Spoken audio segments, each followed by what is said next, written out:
What's going on, y'all? We got to react to the game from last night. I'm not going to lie, I actually took Clemson to win this game, but Duke ended up winning. We're going to talk about Clemson as a whole.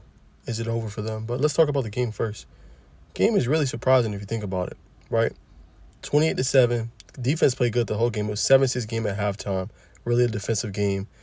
Clemson got the ball twice in the red zone and turned it over with fumbles. And it also had a pick in the game as well. So 3 total turnovers for Clemson. So it just didn't seem like a normal Clemson offense. And I'm not going to lie, they're going to have to get that together. I think they have the defense to be a contender.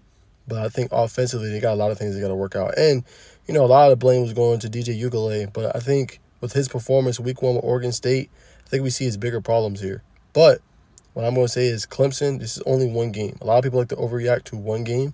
So they have a lot that they can go with and, just work on and work out the kinks. I think Clay Klubnik has to play better. Their receivers got to step up. I think they're leaning way too much on the running game. I think they're leaning way too much on Will Shipley. They need a more balanced attack offensively, and they need to be able to throw the ball deeper down the field. I think that's been some of their problems, and they just lack big plays. That's another big issue for Clemson. They don't have enough big plays in that offense. And if their defense is putting up that kind of performance, 7-6, and, they're getting stops, they're getting 3 and outs, you got to be able to go back down the field and score touchdowns. Now, this is a crazy stat, too. 200 yards rushing and 200 yards throwing for versus Duke and still ended up losing the game. So it just goes to show you can have the stats and you can have a pretty decent offensive game, but if you turn over the football too much, this will happen. Now, the big question today has been, is it over for Clemson? Is the dynasty over with Dabo Swinney? Well, I want to say dynasty, but I guess them being a championship contender. I'm going to say no. I don't think it is over yet. I think they have a lot of things they have to work out. Dabo is going to have to be able to kind of adjust to what the market is now. As they said, I think he's going to have to look into transfer portal on a couple of things. But I still think year in, year out, he has one of the top recruiting classes in the country. He has at least top 5, top 10 in the country as far as recruiting classes. So I think if he can keep that up, I think he'll be fine. And he just got to get those, like I've been saying, they have not had a guy as a receiver that is just that dude, right? You have to go way back to Sammy Watkins, right? DeAndre Hopkins, recently T. Higgins. They're known for having dudes at receiver, and I feel like a lot of that lacks for Clemson. A lot of people are going to be like, well, he's not nothing without generational type quarterbacks with Trevor Lawrence and Deshaun Watson, who's both in the NFL. So a lot of people are saying that they carried Dabo Swinney. I don't think that's it. I think you need a combination of everything. Good quarterback play, good play calling, good coaches like he used to have with Brett Venables, who's now the head coach for Oklahoma. And I think you need to have, good receivers. And during those times, they had elite receivers. Like Trevor Lawrence had the Justin Rosses of the world, the T. Higgins of the world. Deshaun Watson had elite athletes. He had good receivers and Hunter Renfrow and things like that and more. I just can't think of them off the top of my head.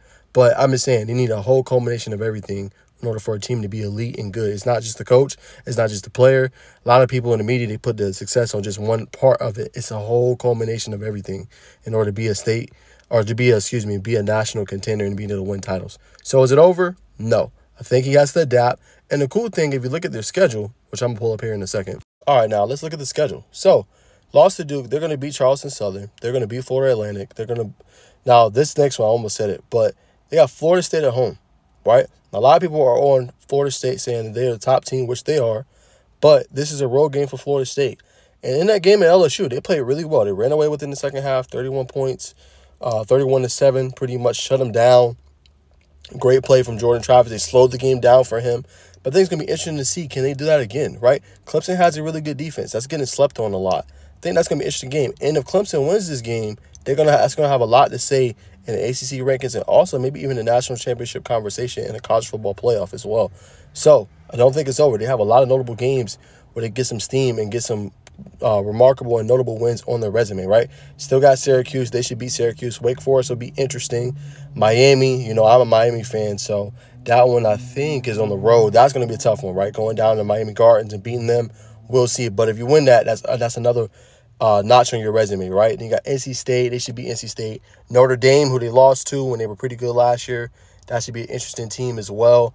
They got the new quarterback, Sam Hartman. We'll see how good Notre Dame is. But if you go and you win that one, I think it's home this year. That's another notch on your resume. And you got Georgia Tech, North Carolina. North Carolina did look good. Defensive line is going to be an issue, right? 9 sacks they had in their first game.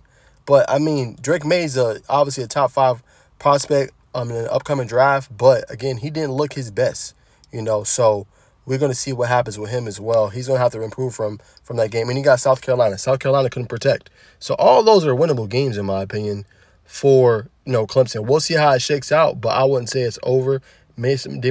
Some people may say it's over this year, but I think you can get some building by some stepping stones and can really help. And they've been recruiting some really 4-star, 5-star prospects. I think they had 56 prospects or 56 guys that were 5 or 4 stars that they recruited. So obviously Dabo knows how to recruit. Now it's just getting it to translate on the field. And that's the biggest thing. Can their skill position guys get it together? Can Clay Cudnick play much better than what he did? Can they take some of the weight off of their running backs and Will Shipley and obviously Phil Mofa? Can they take some of the pressure off? And can they stop turning over the football? We'll see. It's not over. It's one game. Don't overreact. So we'll see how they finish out. Comment below. Is it over for Clemson?